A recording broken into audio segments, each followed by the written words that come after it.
It's time for today's travel and cruise industry news. With the latest from travel and cruises around the world, here's your host, Chillie Falls. Hey, good morning. Welcome to Travel and Cruise Industry News Live and Podcast on this, the 17th day of January, 2022. A really good day here for Chillie's Cruises and the Travel and Cruise Industry News Podcast. We've got an awesome special guest coming up. A couple of things to cover first. Today is National Hot Buttered Rum Day. So, you guys know what to do about that. Of course, it's go have some hot buttered rum. I highly recommend it. It's also Martin Luther King Jr. Day. So you guys that know me know that that's equally important in the serious part of today. So I'm not going to do anything really funny about National Buttered Rum Day. But also just to say that it's Martin Luther King Jr. Day as well. All right, we got some cruise ships sailing today from North American ports. Down in Charleston, we got the Carnival Sunshine, Port Canaveral Disney Dream, and Carnival Elation. Down in Miami, Freedom of the Seas, folks, sails today. And next Monday, I will be on Freedom of the Seas. My first cruise back in over 2 years. The Carnival Conquest also sails today, as does the Disney Magic and Crystal Serenity, all in Miami. Over in Tampa, the Brilliance of the Seas, Galveston, Carnival Breeze, and Adventure of the Seas. Out in Los Angeles, Long Beach, the Carnival Radiance. Los Angeles, San Pedro, the Navigator of the Seas. The main headlines this morning: from Europe, Spain to require boosters for U.S. travelers. From Florida, Allure of the Seas itinerary changes. Out in California, Celebrity Eclipse cruises canceled. From Hong Kong, we got Dream Cruises cancellations. These and lots more here at 11 o'clock Eastern Standard Time on Travel and Cruise Industry News.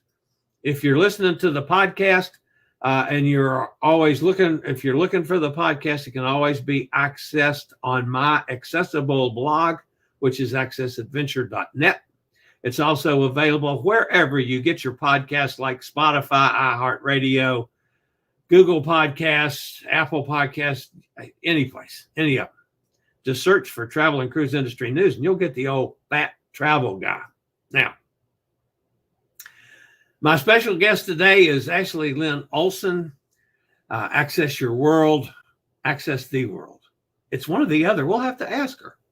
And of course, her website is wheelchairtraveling.com, which has been around since like 2006. Paralyzed in an automobile accident at age 14. Then had another little brush with death in New Zealand in 2020. A blogger, a vlogger, an access travel videographer. She also created, research, and filmed the Access to Parks project dealing with accessibility in our national parks, which is where I tripped across her the first time. So with no further ado, here's my guest for this morning, Ashley Olson. Ashley, welcome to Chillie Chats. Hi, so happy to be here. Thanks for having me. Good morning. I'm really excited about talking to you, but before I get to the questions that I have to ask or want to ask, tell us a little bit about your background, how you ended up where you are, and how you ended up doing what you're doing. All right. I was paralyzed in a car accident when I was 14, as you mentioned. And before that, I was on my way to get a basketball scholarship to Stanford University. I had been working my entire life for that. And in one split instant, my entire life changed. My entire world changed. I was paralyzed. My dad was killed in the car accident that I was in. My mom was crippled and my little sister was severely injured. So my life was going one way, and all of a sudden I had to pivot and change and learn life all over again, learn how to put my pants on, open up doors, all that good para stuff.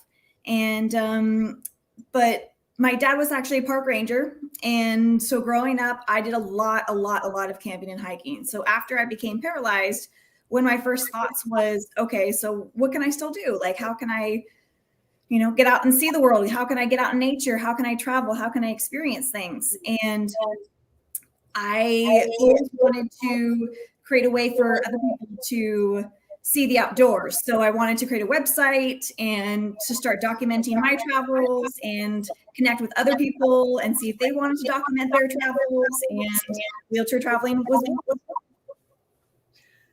Since then, you obviously have done some traveling. You were in New Zealand in 2020.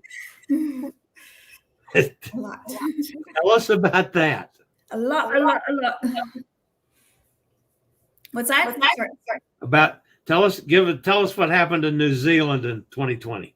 Oh, in 2020. So I've always wanted to go to New Zealand. Always. I remember when I first became paralyzed, my older sister did a study abroad thing and took her to New Zealand for a little bit. And just seeing the pictures and hearing her stories, I was just drooling. I mean, I love, big ferns and waterfalls. And New Zealand just seemed like my type of paradise as being an outdoor park lover. But I never thought that I would be able to go there, honestly. Just looking at the pictures and the trails, seeing they were, a little bit rocky, they weren't completely smoothly paved, thinking about having to, hire somebody to travel around with me or getting in and out of the car. When I first became paralyzed, that was just, so daunting. Like that was just not gonna happen. That just seemed exhausting, even just thinking about it.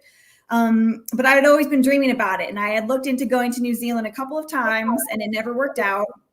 And then this year a couple of years ago in 2020, all the cards just kind of came together and it did. It worked out beautifully, seamlessly, came together super fast, faster than I ever imagined. And before I knew it, I was already in New Zealand. So I was having an epic time. I was there by myself, driving around, getting in and out of the car, exhausting myself every single day, was in bed by like 7 o'clock. I mean, the sun was down. I was done. I was exhausted. I was tired, but had such an amazing time. And on the second to last day that I was there, I was actually in another car accident that oddly enough really paralleled the first car accident that I was in that paralyzed me. Very oddly, very, very oddly. So in the accident that paralyzed me, I don't remember anything. I was actually thrown out of the back of the vehicle.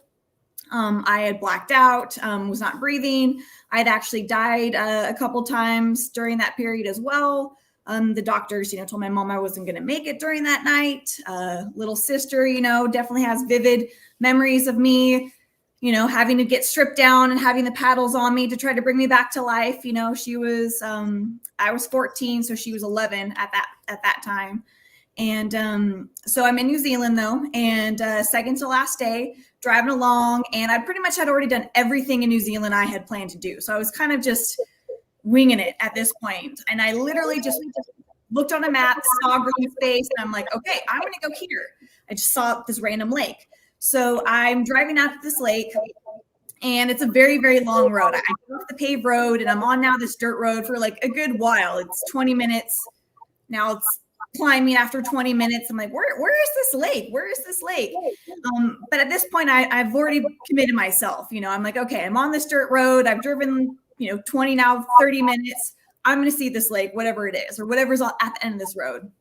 So I make it there, beautiful lake. Find out later that actually the lake was a very sacred area. It's very sacred for locals, and that actually there supposedly is a princess that roams that area and protects that land. And so I was driving back from that location and pulled over because there were some cars that were going too fast and I was letting them pass. And I'm just driving along, and the car basically just kind of dips down to the right. And I turn, and as I'm going down this tiny little hill, it's not even a hill, it's just like a little gradual decline in the road. My car starts hydroplaning because there's no longer any tracks in the road. I've been driving on this dirt road, and if you can imagine, even if you've never been on a dirt road before, just from the old timey movies, think of like, horse and buggy, how there's like that one track on a dirt road, and everybody follows kind of that one dirt, track road. It's open. That's what I was doing. But when I turned this corner, this track was no longer there. So I'm going down this tiny little incline, and my car is not 4-wheel drive, and immediately starts sliding really hardcore. And not only does the road dip down to the right, but it also kind of is has a cross slope down into this valley. And so there's a valley on one side, and then there's a hill on the other side. So as I'm trying to stay in the middle of the road, I'm obviously trying to go towards the hillside versus the ravine side. And so I'm holding onto the car, but it's so heavy. It's so heavy. I mean, it's just like this dead horse that I'm carrying. And the car just continues to slide. And again, I'm trying to stay in the middle of the road because I don't want to go down into that ravine, but then I also am trying to avoid these water barges that are on the side of the road, just to prevent water from going onto the road. And my front tire hits that, which I was also trying to avoid, hits that, and I immediately go flying up into the air. I remember being in the air and just thinking, okay, this is happening. This is happening. Okay, this is happening. And then I black out. I black out for, I'm not sure about the time frame, but I black out for a little bit. But I wake up to the car still rolling. It's rolling. And I remember seeing the car door window above me and thinking, oh shit, I'm going to have to climb out of this. I'm paralyzed, now I'm going to have to climb out of this. But luckily the car rolled completely straight. And then I looked around. I'm like, okay, this is interesting. So when I was on the road, I was going one direction, but when I landed, I was definitely facing the opposite direction. So I'm not sure, because I had blacked out, at what point the car kind of flipped while it was rolling a little bit. I'm not sure, but I definitely was landed the opposite way. So I checked myself. I wasn't bleeding. Nothing was broken. I was still here. I was still present. I tried to go back the way that I came with the car, but I had gone over this fence, and that just wasn't going to happen because there was all this other debris and trees and bushes and stuff like that. So I was in this fence. I was looking around for a gate of some kind, and somehow there had to be a gate somewhere. Somebody has to get in here, right? So I decided to go around the perimeter looking for a gate.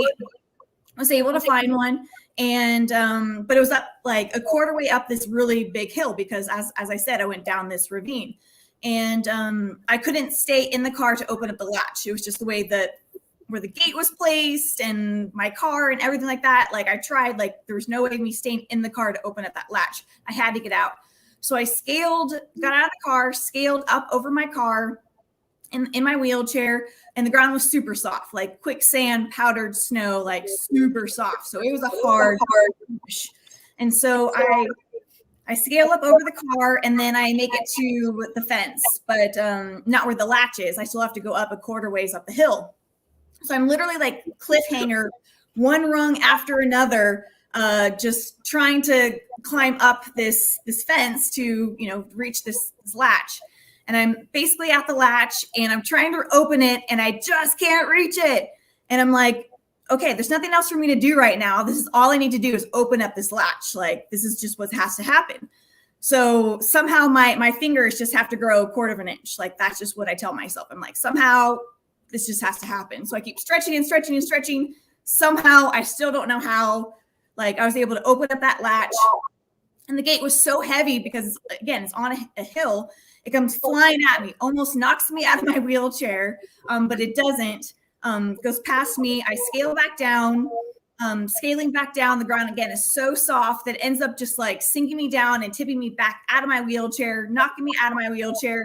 But at that point, my adrenaline is just through the roof. So I'm like, why do I even have this wheelchair? This wheelchair is pointless. I could have done all of this without the wheelchair right now. So I throw the wheelchair in there, in the car, get myself in the vehicle, try to go up the hill where I'm at, even though I know it's not the best point. But I just try. I'm like, okay, let me just see. Car starts spinning, can't get up it. Try the point that I thought was the best, and was able to get, I don't know, a quarter ways up, and the car is just smoking crazy smoke. And so I'm like, okay, obviously, I'm not gonna be able to do this. So I get my bag that had my passport, cell phone, like a jacket that I had with me because I didn't know if I was going to have to stay there overnight, maybe a little tent or something like that. I didn't know what was going to happen. But what I did know is that somebody was going to find me. That was like not out of the question. I'm like, I don't care if my pair ass has to crawl down this dirt road until somebody finds me, but somebody will eventually find me. So, I have to crawl, but first I have to get up this ravine, right? So I have to crawl up this ravine, which was, definitely interesting and invigorating and challenging and all of the above. But I would take my bag and I would throw it ahead of me, my jacket, and I would throw it ahead of me as kind of like the markers, like the goal. And then I would like crawl to it, and I would throw it ahead and then I would crawl to it some more. So, and luckily New Zealand has crazy long grass, which was like ropes because it was sticking out of this hillside because I could actually use them as ropes. So I would be pulling with one hand and pushing with the other. And then I would switch sides just so my arm, didn't get tired doing one thing at one position. And finally get to the top, exhausted, have a little moment, have a little break, have a little prayer, of gratitude. And then I just start laughing because, I was laughing actually on the way up because I kept on thanking New Zealand for what strong grass they had, because again, going up this ravine, it was like quicksand. I mean, the ground, the dirt was so soft. So if it wasn't for the grass, it would have just been horrendously more difficult. I mean, it already was difficult. It already was horrendously difficult, but it just would have been added like a whole new level of difficulty.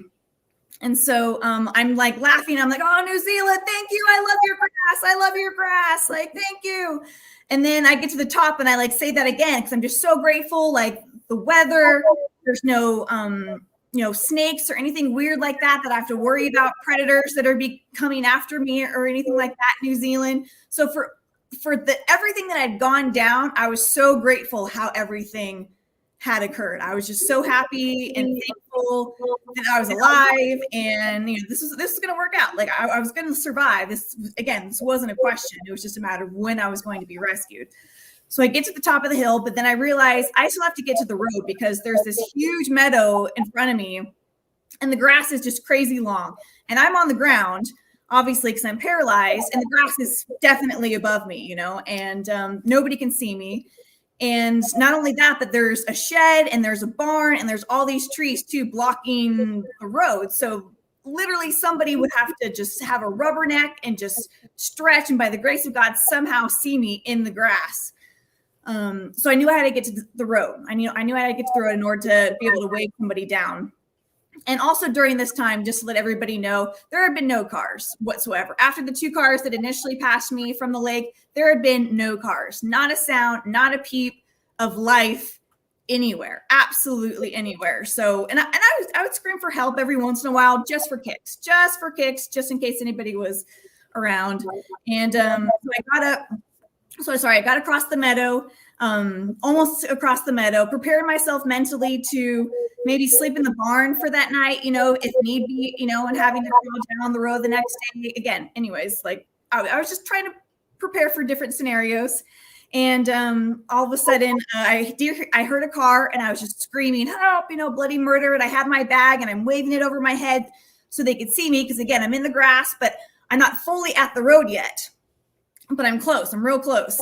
And so I'm waving my bag. And by the grace of God, the car had its windows rolled down. They heard me. The car stopped.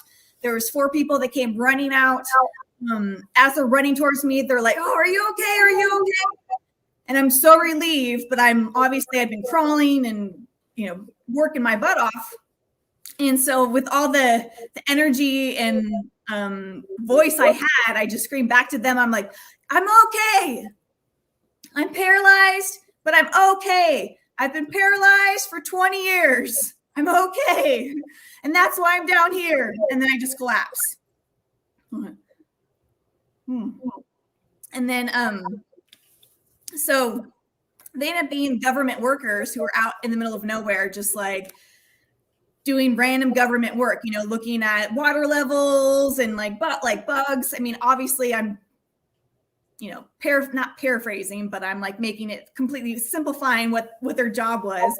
They were out doing their government and park work and somehow found me. Literally the only people that were there, and it was getting dusk. I think by that time it was like 4:30, 5 o'clock, so it was definitely getting, evening time and so on. So they picked me up, took me back to the hotel, and then I felt totally fine. The person at the hotel was very concerned, and she insisted on that I go to the doctor's the next morning. And since I was going on a plane flight, I'm like, you know what? I don't know what happened to me. Like, let's just go to the doctor's just in case. Because I've heard of these weird case scenarios where people don't go to the doctor. You might have a brain aneurysm or like a blood, something you're just not aware of. Yeah. So I go to the doctor, explain the whole story, and the doctor is just looking at me with like wide eyes and like, mouth wide open. She's just like, this is what you went through, and you're here right now, and you're telling me this. Yeah, you're okay to fly. You're fine. You're okay. What a story. My goodness. Sorry, lots of details, but yeah, I mean, it was one of a kind experience for sure. Absolutely amazing. All right. Somewhere along the way, I know you started the website way back, 2006, I believe it was, to basically provide resources and information to the mobility challenged world. Yeah. People with limited mobility, whatever that might be. It could be permanent, it could be temporary, whatever. Right. Then somewhere along in there, you started the Access to Parks project. Yes. I mean, like I said, I've always been passionate about parks. I've always been kind of documenting parks.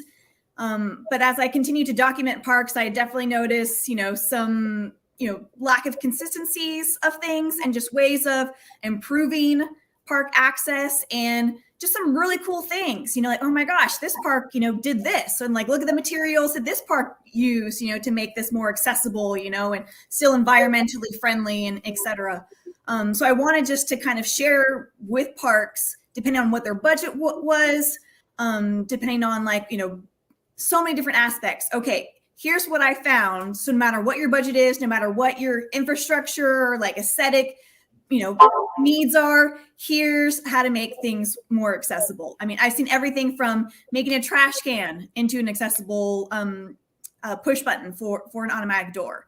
So like, there's literally so many things that can be done. And a lot of things are very, very small things. Just putting solid information on your website, not claiming that it's 100% accessible, but just give us what might be possible, and what other people have done, and allow us to know where we can find the accessible bathrooms and drinking fountains, because not every park has accessible facilities at every single location, and all these little details, so we can get out and enjoy parks and go bird eating and hiking and, enjoy the fresh air just like everybody else.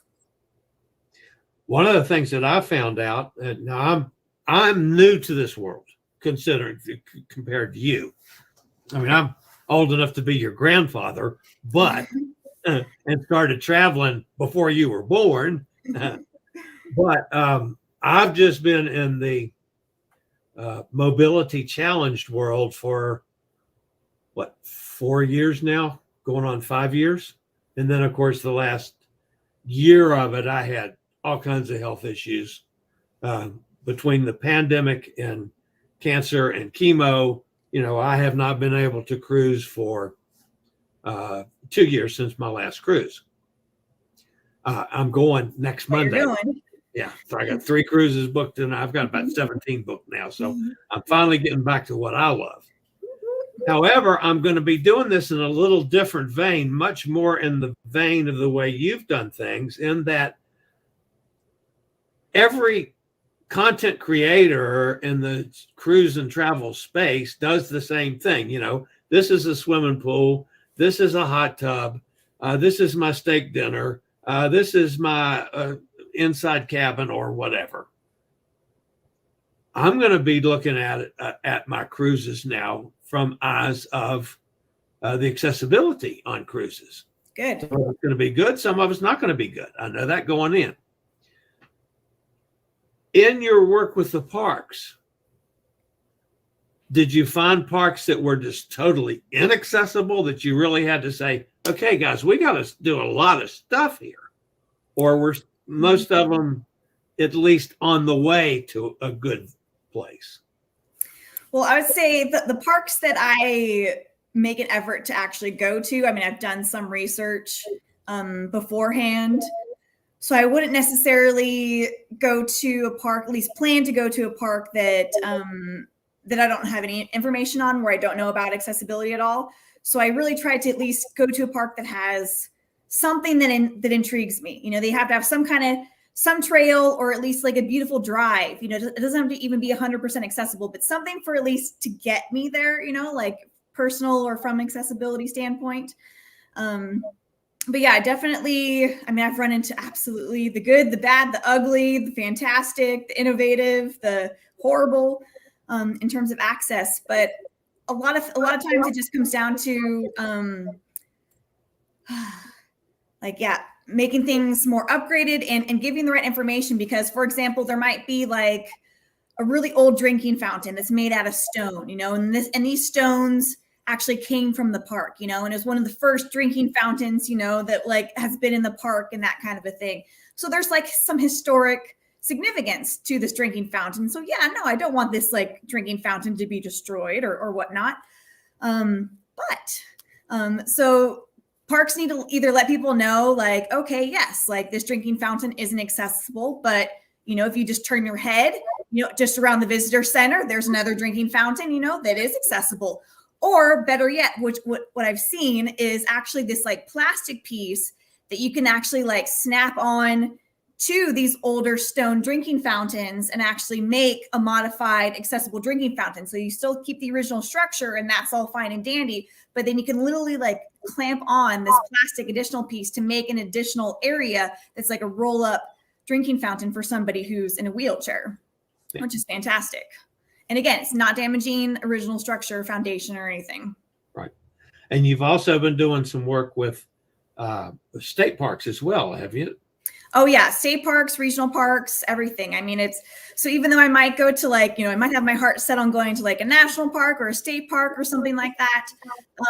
If I'm in the area, usually there might be a park or two, you know, some kind, regional or whatnot in the area that I'll also go and check out just because it's in the area and why not, and just kind of expand that. So if I have the time, I literally run myself park ragged, like when I go out park searching. I mean, if I can fit in just like one more trail, one more overlook, I will. I mean, I literally will just go all at it all day.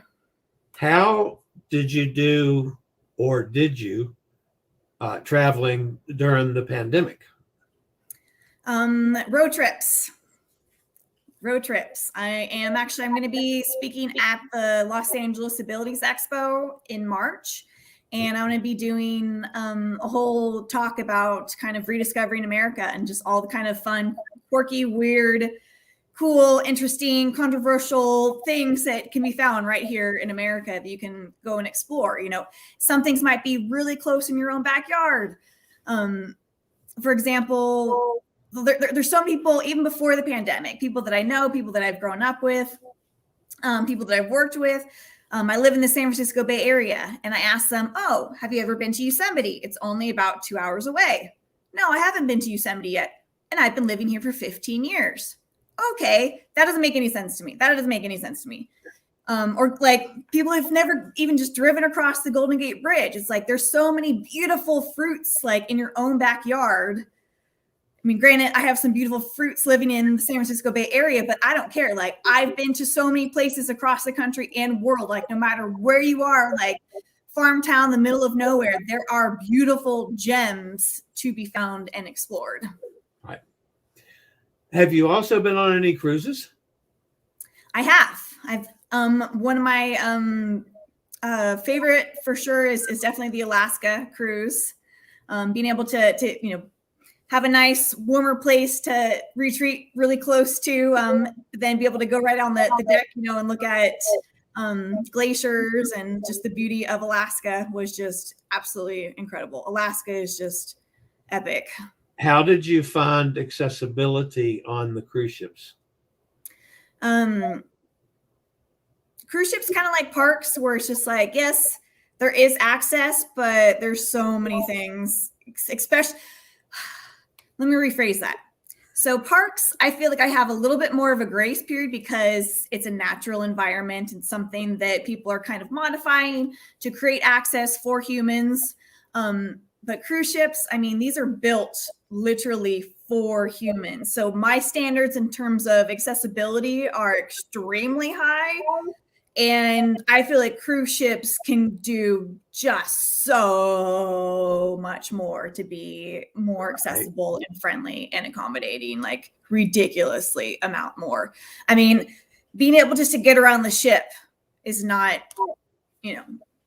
making it 100% accessible to me. That's not an accessible cruise experience. I want to be able to I don't expect to be able to do every single activity, like every single thing on the cruise ship, but I expect to be able to get around everywhere and not have to go super far in order to find an elevator, in order to backtrack to get wherever I'm going, first of all. And I would like to be able to participate, I would say at least in 75% of the activities. And I feel that's like a low bar. I feel like that's low. Like I would like to see it a lot higher, but at least 75% of the activities I would like to be able to participate in. Now, this is how things are going to change for me, at least in my thinking. I have used the last 4 or 5 cruises I've been on a scooter because of being mobility challenged. But I can still walk a little. I'm good for 20 yards, maybe pushing at 30 yards. By then, I'm out of breath. I need my oxygen. Or the other issues with my replaced hips and my back and being a big fat guy on top of that, I'm done. So like for instance, going into a dining room, I've been on cruises that they didn't want you to come up to the table with the scooter because it just didn't fit right. But since I could walk, I could park the scooter off to the side and walk to a table that was close by. Yeah.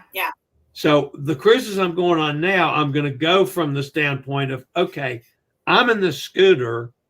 I'm not going to get up and walk.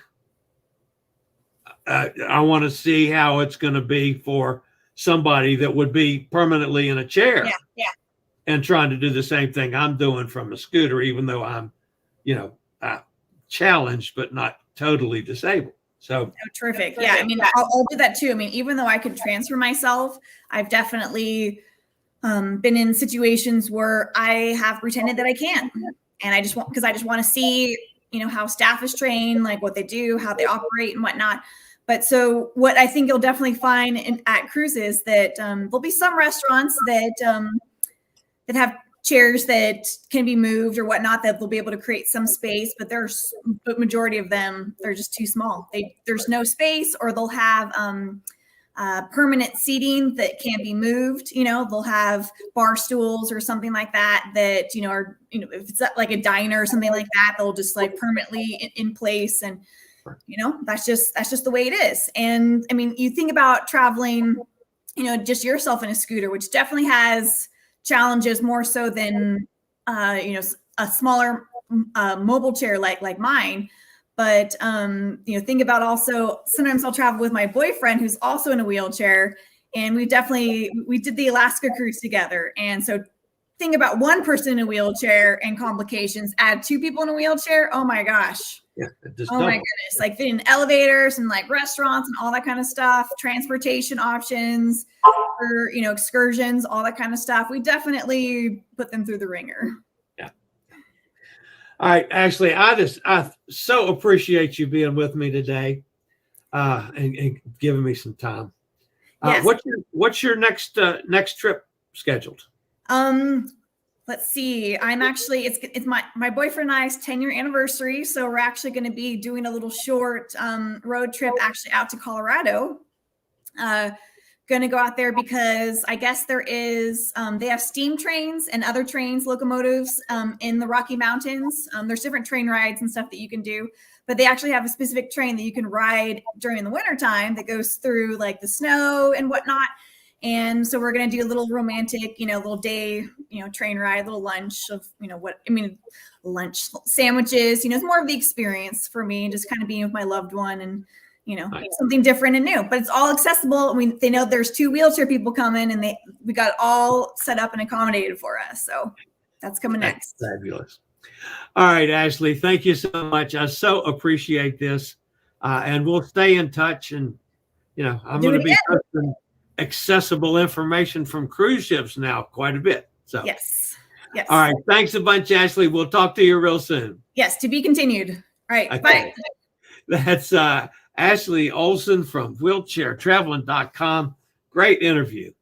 All right. I'll be back with some news, folks, after this word from one of our network sponsors.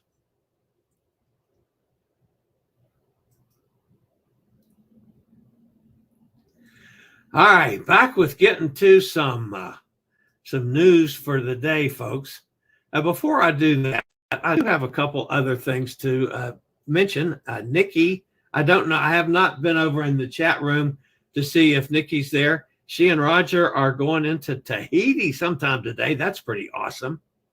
And I do have Elizabeth on location. She's on the Meraviglia. She's in 7 days worth of quarantine, as all new staff members go through. She will be getting out of quarantine on Friday and going to work. So I did get a clip from Elizabeth on location from the MSC Meraviglia. So here's Elizabeth.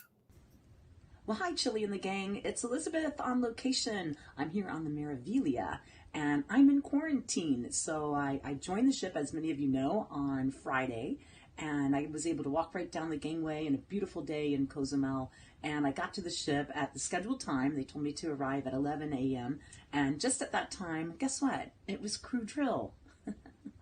Luckily, it was a sunny day, because I had to stand outside on the pier for almost 2 hours. But hey, things happen. And like I said, it was a beautiful day, and there was a nice ocean breeze, and it was pleasant. So I just hung out on the pier.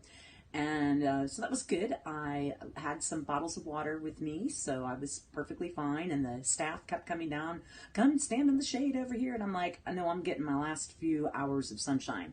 Because I know once I get here, gotta work. And so anyway, I'm in a passenger cabin on deck 8, and this whole floor, apparently, I don't know this to be a fact, but I believe from when I was walking in that this whole floor, this whole deck is crew who are being quarantined, not for illness, mind you, quarantined because they just joined the ship. So we have a lot of brand new crew, and I joined on, at the end of the cruise. So today is actually turnaround day. So I joined in Cozumel on Friday. Saturday was a day at sea, and today we're in Port Canaveral, and it is, I'm not even going to show you out there, it is an ugly, dreary, rainy day. So I'm sure there are a bunch of passengers who are really excited to start their cruise on this beautiful ship.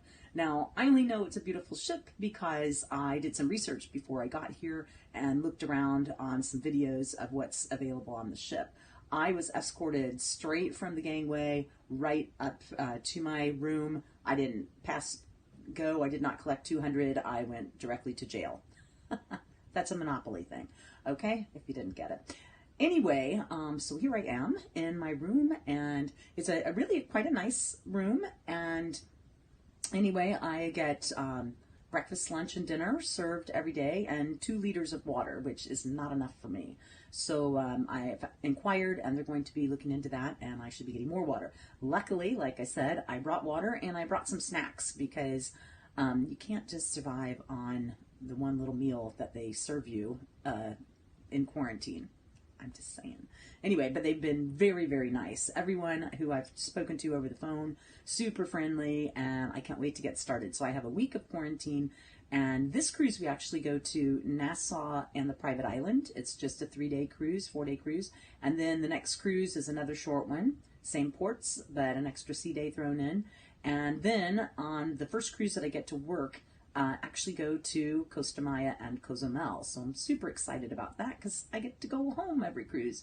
And I've also heard on this ship that the crew are not allowed crew shore leave at this point. And I know a lot of you had watched earlier in the season when I was at No Name Bar and crew were being allowed off on some of the ships. Well, they revoked crew shore leave on a lot of cruise lines since this new variant. So MSC had never allowed crew ashore. Now, luckily with my job is working ashore, so I will be allowed off in certain ports that I have work in. The private island doesn't look like I'll be able to get off there because I don't have anything in those ports work related. And as far as Port Canaveral, I wanted to go get a new laptop, but it appears that I'm not going to be able to do that either because I would normally be working on this day on board the ship.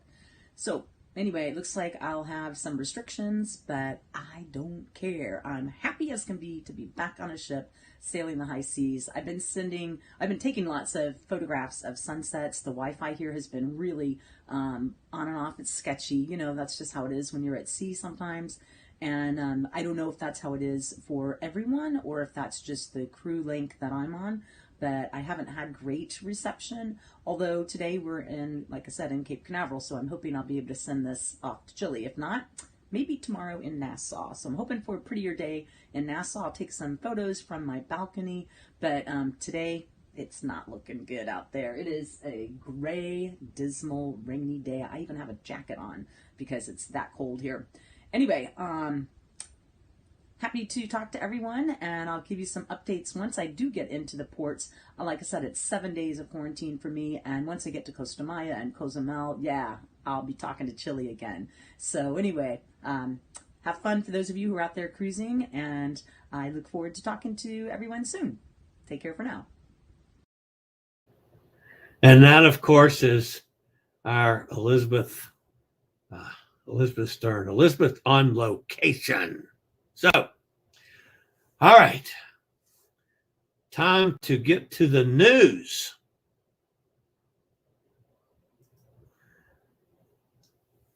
Spain will soon be requiring that visitors from the United States have their booster shot to enter the country.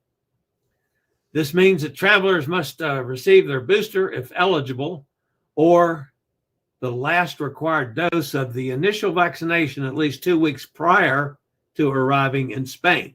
The rule goes into effect February 1st, which means that on that day, anyone who received their last COVID shot earlier than May the 7th, 2021, will need to have their booster. The new rule applies if the visitor's initial date of COVID vaccination is over 270 days prior to arrival. Accepted vaccines include Moderna, Pfizer, AstraZeneca, and Johnson & Johnson. Spain isn't the only country already requiring a booster shot for arriving travelers.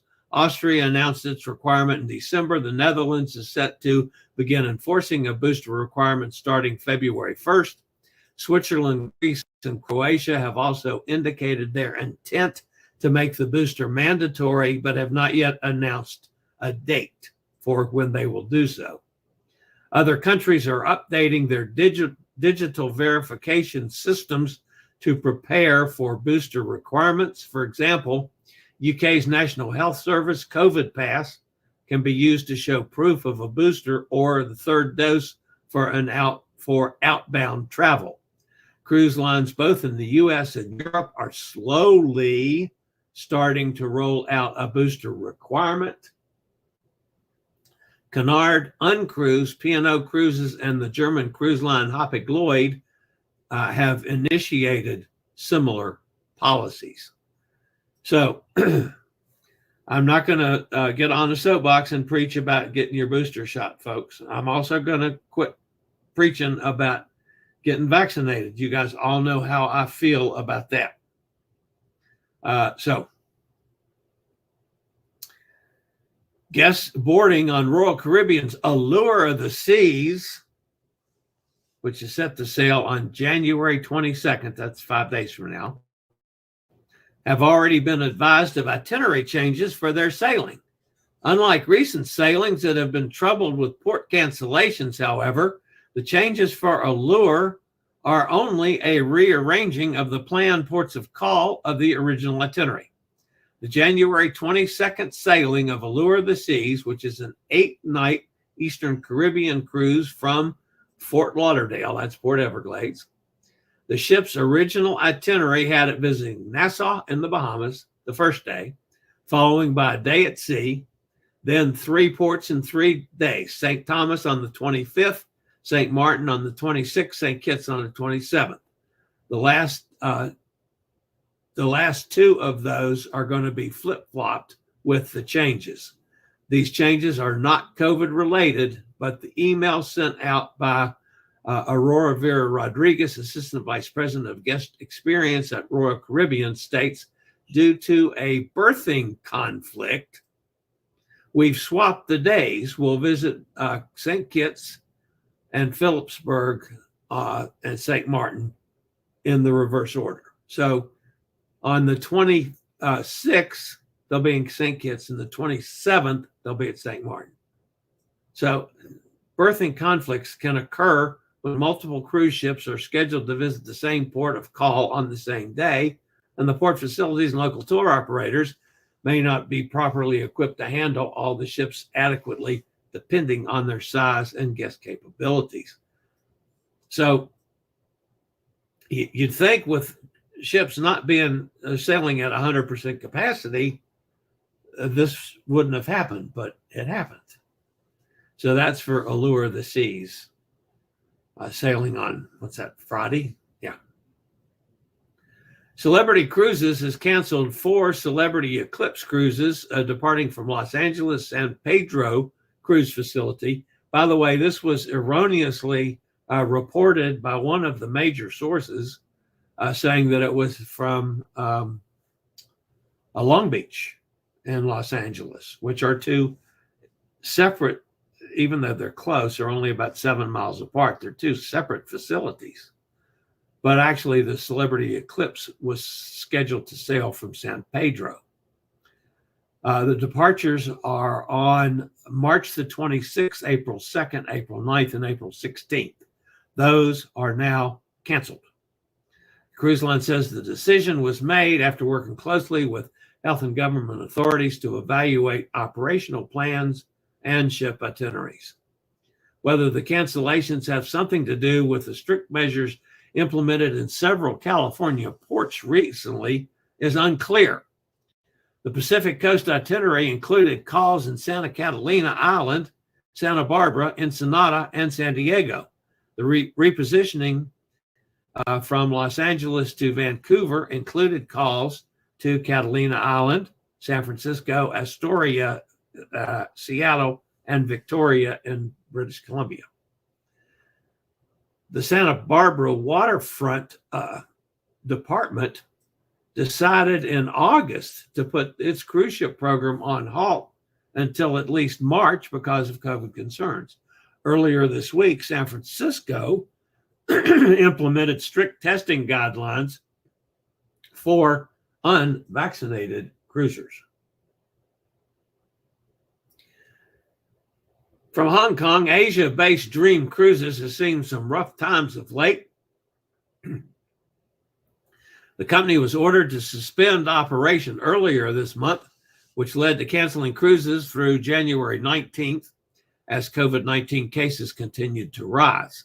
The cruise line was forced to cancel even more cruises through February the 2nd. The cruise line, which did not have any reported cases on board its ships, says that the cancellations come out of an abundance of caution from the Hong Kong government. Nonetheless, it could not come at a worse time for the owner of Dream Cruises, Genting. Asia's biggest cruise company faces serious financial issues, both in Asia, especially with cruises being canceled and have to take care of all the giving the money back and so forth, no profit. And at Genting's subsidiary shipyard MV Werften in Germany that filed for bankruptcy last week. So, all right, that's going to wrap up the news portion of today. So let's go over in the chat room and see if anybody is here or fussing with me. Carol's with us. Hey, Carol, good to see you. It's a blizzard here in Niagara, 2 feet of snow with high wind. What a day to celebrate my birthday. Happy birthday, by the way. And Carol says, I'm having 2 hot buttered rums. Good for you. I think that's a wonderful plan. And speaking of snow, we didn't get as much here as they were calling for. We got probably 6-7 inches, which still for Virginia is, a fair amount. But it's windy today. We could have winds up to 25 miles an hour, and it's still cold. Not as cold as it was. So it's going to be in the 30s today. But yeah. Then the deep freeze comes in. It's going down in the teens at night for the next week or so. But I think we're out of the snow now. We're not going to get any more, but it's going to get blown around a lot. Gretchen says, happy birthday to Carol. 16 inches of snow there in Ohio, but the sun is coming out. Hot Air Tom is with us saying hi to everybody. Snow was a frizzle there in Richmond. Amy's with us. Hi, y'all. Jack's here from Conroe, Texas, 47 degrees and sunny. That's a little nippy in Conroe, Jack. Says hi to everybody. Jack says, good news. The canceled 3-day Bahamas cruise has been replaced by a 7-day NCL Bliss Alaska cruise, May 28th from Seattle. Sweet. I'm glad that's coming up for you, Jack. May the 28th. Can't remember if I'm on a cruise then or not. I don't know. My schedule's so confusing anymore. Hot Air says Nikki is almost to Papiete. Yes. I wonder if she has a Wi-Fi enough that I could do a quick interview with her for tomorrow's show from Tahiti. I've never interviewed anybody from Tahiti. I'll have to ask. 7 days until Hot Air aboards the Celebrity Silhouette in Fort Lauderdale for 11 days, followed by 16 days Miami to LA on the Bliss. Just received a celebrity email to opt in for green housekeeping. Get extra Captain's Club points. Nice.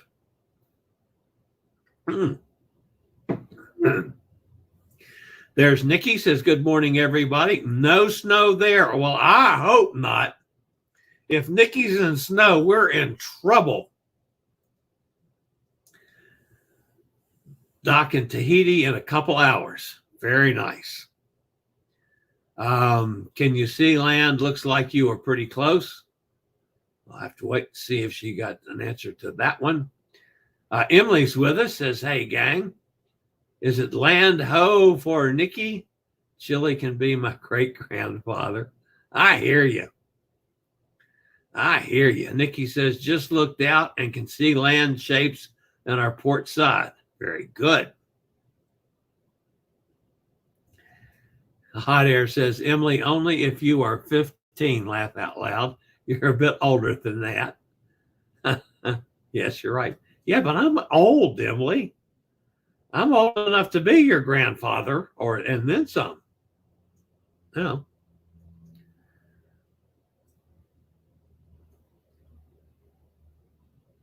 Nikki says, Jack, an Alaska cruise in late May sounds delightful. Yeah, I'm going in May as well, but I'm going earlier in May, and it's probably going to be a little nippy. So anyway, Nikki's telling everybody to stay warm. Hot Air says, who wants to join the Lynchburg visit to New York this Wednesday?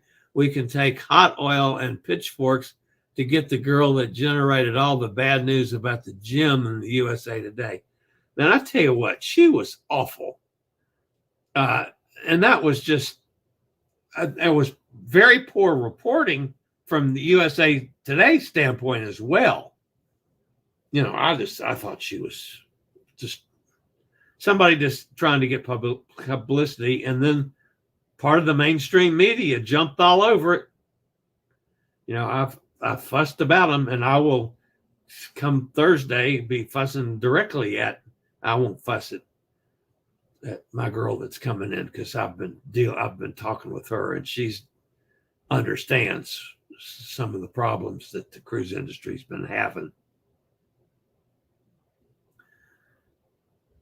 So Hot Air says, I was looking at the PTZ TV webcam yesterday in Port Canaveral.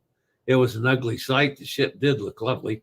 Yeah, it was the weather there sucked yesterday. It really did. I looked at the cam as well after I got the thing from Elizabeth wondering how bad it was. Gretchen says, ready to rub it in, Nikki. I thought of you this morning. Dreams of Tahiti. Why does she have to quarantine? I think I missed that. Oh, yeah, that's all people that get on the cruise ship, go to work on a cruise ship, have to quarantine. That's part of the rules set forth by the CDC and the cruise lines back when they put all their protocols together. But yeah, 7 days of quarantine for everybody that gets on a cruise ship to work. And Gretchen says just procedure for all entering crew. That's correct. New passengers have to quarantine, but going anywhere and on and or off the ship. No, passengers do not have to quarantine. Passengers are supposedly vaccinated and boosted now in some cases. But no, you do not have to quarantine once you get on the ship, unless there is a specific need for it. So that's when you've seen some reports of people being quarantined on the ship, that's because they have been around somebody that tested positive, had direct contact with somebody that tested positive, or something like that. But no, when I get on the cruise ship next Monday, when I get on Freedom of the Seas, assuming that I'm negative on my test. And by the way, if Kenneth is in the audience today, this is the one that counts by the cruise line. It is Buy Next Now COVID-19 AG card home test. And it must be proctored, and that's the one that the cruise lines accept. Kenneth and Robin had asked me about that, and I hadn't opened the box over there. So I opened the box over the weekend. So I have that here for him today. So that's the proctor test. So assuming that I test negative when I do that, which I'll do that on Saturday, you can do it 2 days before. And then, and I can't remember if I have to do another test when I get to the port with, I don't think I do with Freedom, but I do with MSC. I don't know, one or the other of them I have to test before I get on board as well. So, and it doesn't matter. No, as long as you're negative, then you're fine. You go on board, you go to your cabin, you can go off, you can go get something to eat, go up for a sail away, whatever you want to do. But no, you don't have to quarantine when you, as a passenger getting on a ship, only if you're crew going to work there. So she is working too. No, she's not working yet. She does not start working for 7 days. 7 days from when she got on. Friday, she starts working. Friday, yes. Friday will be her first day working. Nikki says, Carol, how exciting for you. It really feels like we're on the other side of the world. So beautiful. Makes me want to reread Mitchster. That was the first thing I thought when I saw that you're going to go to Tahiti was, I got to pull up Mitchner again and go back and read it. I love that. So Encore changed its itinerary to go to Great Stirrup Key first instead of last. And the water must have been too rough today. They kept on going. Hope the other ports behave. Excuse me. Got a little tickle in the throat. And no, I'm not sick, folks, because I've been running my mouth all morning. Hot Air says, Nikki, what is after Papeete on your itinerary? You are so close to Australia. Wave hi to the kangaroos. I don't think she actually goes to Australia. I was there in 1996 for 3 weeks, sailed from Tahiti on a 400-foot sailboat around Moorea and Bora Bora, then 2 weeks in Rarotonga Cook Islands. So anxious to go back again. Emily says, love your t-shirt. Note that Chillie's hair part has moved to his right side.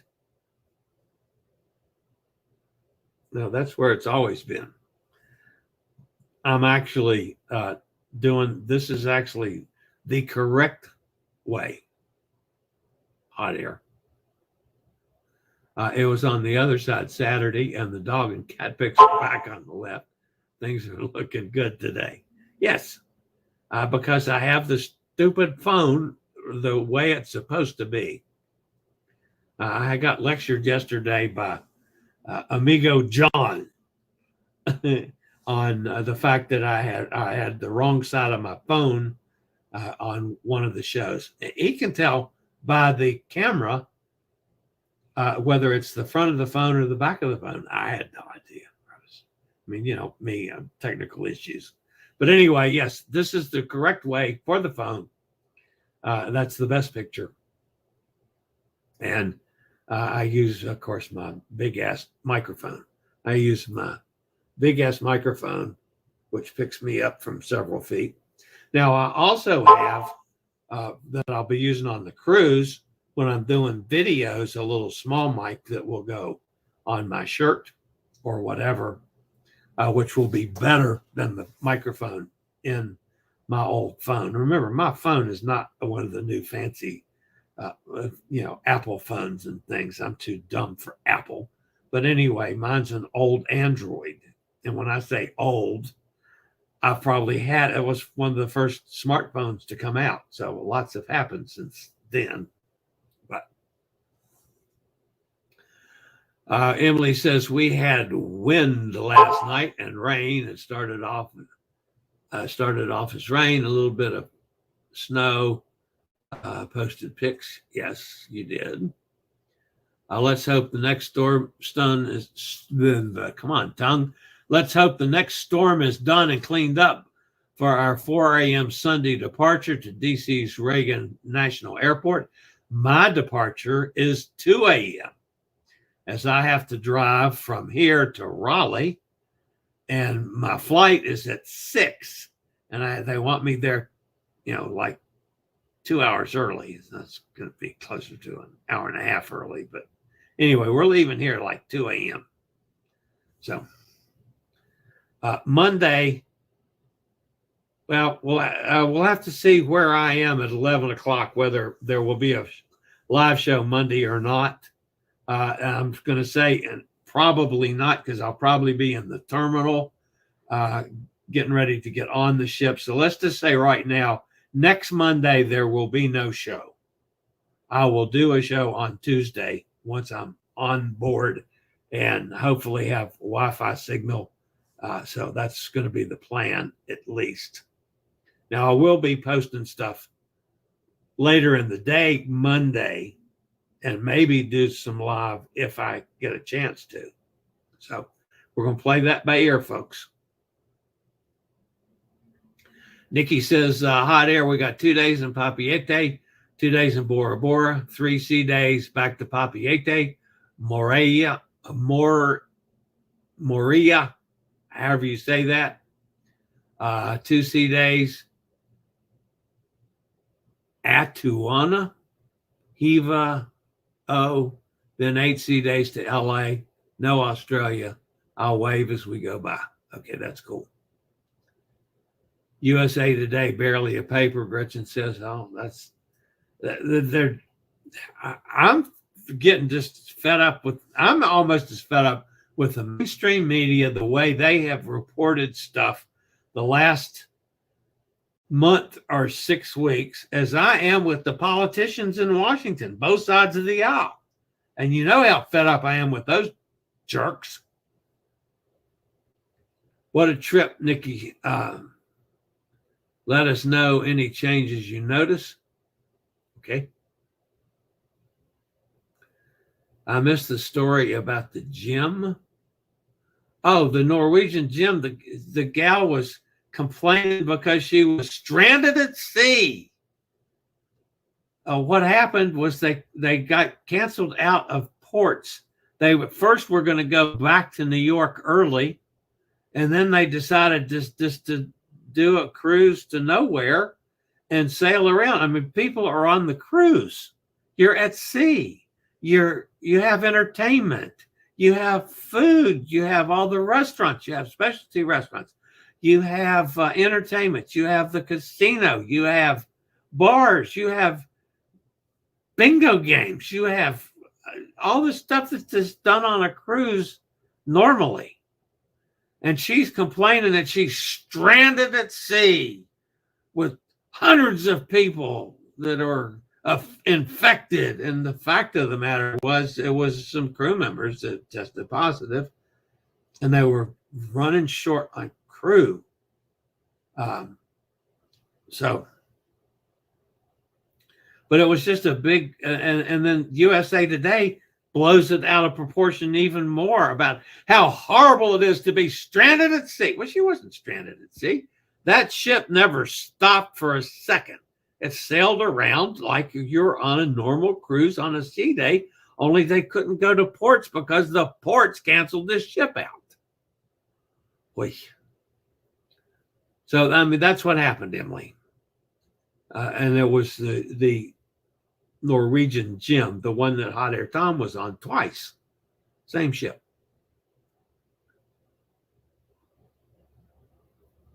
So,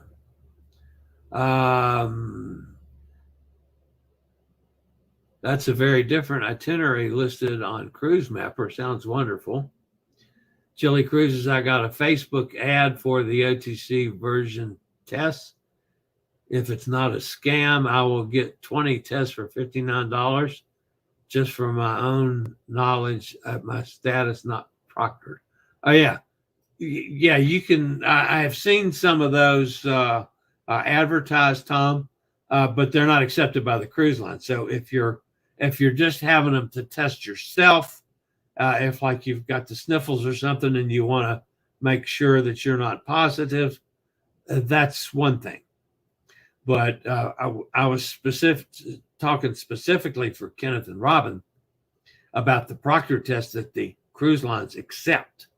And it must be the ones that say AG on the box. Hot Air says, hope they are not all expired. Seems too good to be true, but for $59, I figured I would take the change. $59, is that the one that's supposed to be free, sent out by the government? Maybe that $59 top is a screw job, and that's the ones that the government's going to send out for free. But I don't know how they get 59 of them at once. But anyway, I don't know specifically about that. Gretchen says, Big Ass, is that the brand name? No, actually it's not. It's a Yeti. I call it Big Ass because it's a big ass microphone. That's what it is. And it's pretty heavy too. I mean, I'm a big fat guy, which is why I have a big ass microphone. See, that goes with my fat body. So, but I can sit it right here on my desk, and I'm, what am I, 2 feet away from the microphone, and it picks me up fine. So, Emily says that's bigger than Bruce's microphone from what I remember. Yeah, size matters. Yeah, right. That's funny. Yeah, because my microphone, let me see if I've got one here. I'll show you my microphone that I'm going to be using on the ship when I'm doing traveling around stuff. Which box is it in? It's in this box. Now you go from the big ass microphone. Oops, that's the wrong box. Where did I put him? Oh, there it is. They're talking about a difference in microphone. That's the microphone I'm going to be using on the ship. See that little sucker? And it's going to be clipped on my shirt. So when I'm doing like my accessible tours and stuff of the ship, or I'm going around and if I'm interviewing a person, I'll have a second one that I will have clipped to the phone camera or something and work it that way. So anyway, that's a whole bunch of difference in mics. So size counts and not so much in microphones anymore. So that's a little chatting about my microphone. So let's see what else we got here, because I got to about get out of here. I went over an hour the other day. Goodness, I'm over an hour again today. I'm 10 minutes over an hour. That's a long show for me. So I got to get out of here, folks. I got to end this pretty quick. All right. That's going to wrap me up for today. I'll be back tomorrow, same time, same place, for Tuesday's travel and cruise industry news. You guys stay safe, stay healthy, stay out of trouble. Think about cruising. One of these days, we'll all meet on the high seas. For now, this is the old fat travel guy. Later, y'all. I regularly post videos on all facets of the travel and cruise industry. So if you like to keep up with the latest in cruise ships, ports of call, cruises themselves, Chillie chats, and travel and cruise industry news, just hit the little subscribe button in the lower right-hand corner. Hit the bell notification so you'll be notified when a new video is up or we go live.